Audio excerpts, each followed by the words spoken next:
In this video, I'm going to be showing you a new feature in version 11 of Graphic Tracer.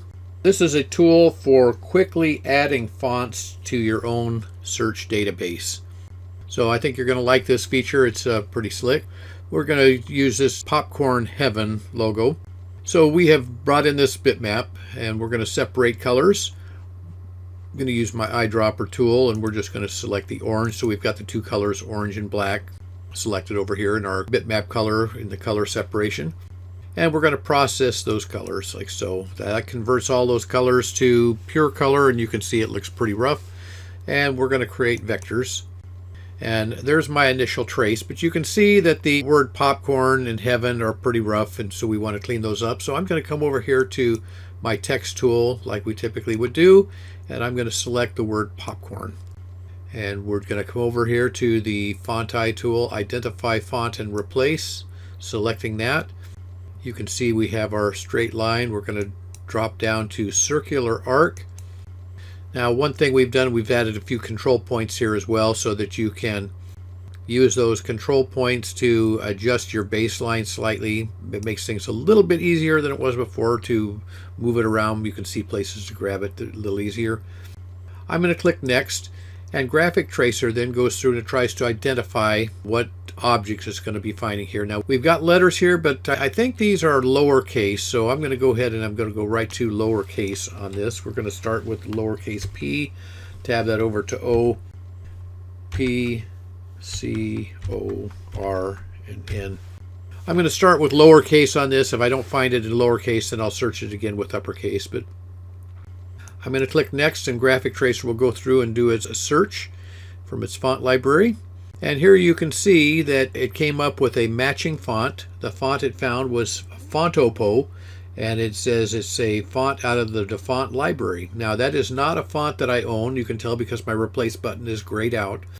So we're going to scroll down here just a little bit and see if we can find something that we have. So as I scroll down, you can see, no, it's not getting any better. Because that's not a font I own, I can either do a search using the font name, or we have this little supplier button down here. If you haven't ever used that, we have some suppliers, preset suppliers that we've got in our program right now, font libraries that you can search. And because that comes out of the font library, I know that is one option that we have.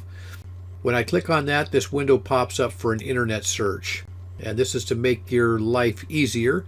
Here we have different choices where you can look. You can look at the Adobe fonts. You can look at My Fonts, Font Shop, Linotype, Monotype Imaging, and DaFont. Now, DaFont is a library of a lot of free fonts. So I'm going to choose that. We should find that because this font comes out of that library. It says right here. So when I come over and do a search, Graphic Tracer takes you online automatically, and it brings you right up to the DaFont website, and it brought me right to the page where that Fontopo is found. It's right here. So all I have to do, because it takes me right to that page, I can just quickly click that button that says download, and Graphic Tracer, then that font would be downloaded into the download folder on your computer. So at this point, let me close this window. I come over to my download folder, and you can see here is the Fontopo in my downloads. It's 9 kilobyte, but it's a compressed file, so I can't use that file without first unpacking it. So I'm going to just right click my mouse, and we are going to extract, and we're going to extract that like so. And here we have the font that's extracted in the downloads folder right here, now 21 kilobytes. So with it extracted, I'm going to bring that down, and we're going to come over to Tools up at the very top here. And when you click on that Tools, you have options. You've got Add a Font. So I'm going to choose Add a Font, and Graphic Tracer then brings me to, there we go. Click on that. There's the Fontopo. I select that font right there in the downloads, and I click Open. And so what that has done, Graphic Tracer, it has brought me into, it built a little folder with that Fontopo. So I'm going to come over here and I'm going to search again. And this time I'll come up with a new selection. And we've got We've got font oppo here and from DaFont, and we've also got it in the quick adds fonts folder, which we just built. Now, anytime you add a font, you can add fonts into that quick add fonts. It will continue to grow.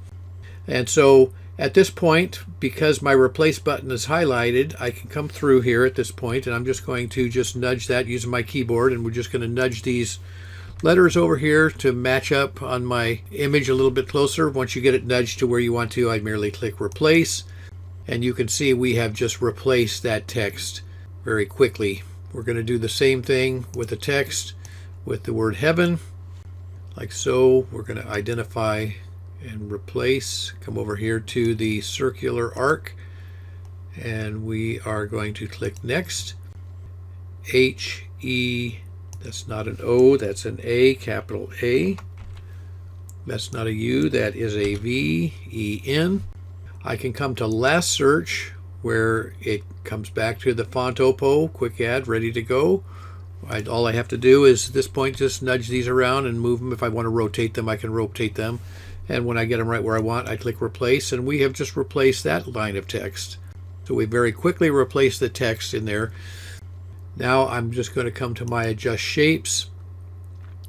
These objects right here, if I want to make these as trace very nice, if I want to make sure those were nice arcs, circular arcs, I choose a node here, hold my control button down, and a node here. And I can either come over here and click convert nodes to an arc, like so, and it converts that to a nice perfect arc. That node is already highlighted, so I'll choose this node right here. If I don't want to keep moving my mouse over there, I can just right click and convert nodes to an arc here, or it also shows the keyboard shortcut right here, hitting A on the keyboard. So I'm going to click that, and we're going to do the same thing here, and I click A. So I've just very quickly cleaned up and made those perfect arcs. If those were messed up, pretty rough, it would have cleaned them up and made perfect arcs out of them. I'm going to come to replace objects, convert to circle or ellipse, and I'm just going to click on that circle and that circle, and you can see now my graphic. I've got perfect 4-point circles, I've got perfect arcs, I've replaced the text, and my graphic is ready to export. If I come over here to save, we have now added to our click links.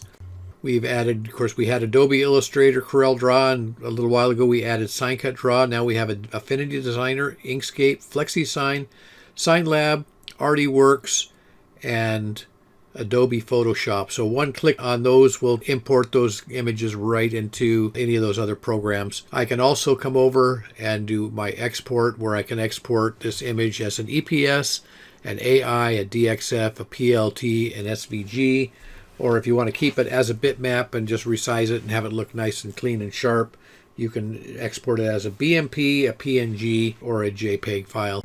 Anyway, I hope you like that new feature. I think it's going to speed up the cleanup, and again, Graphic Tracer is all about efficiency in cleaning up graphics faster than you thought possible. Thank you for your time, and come back and see our next one. Bye now.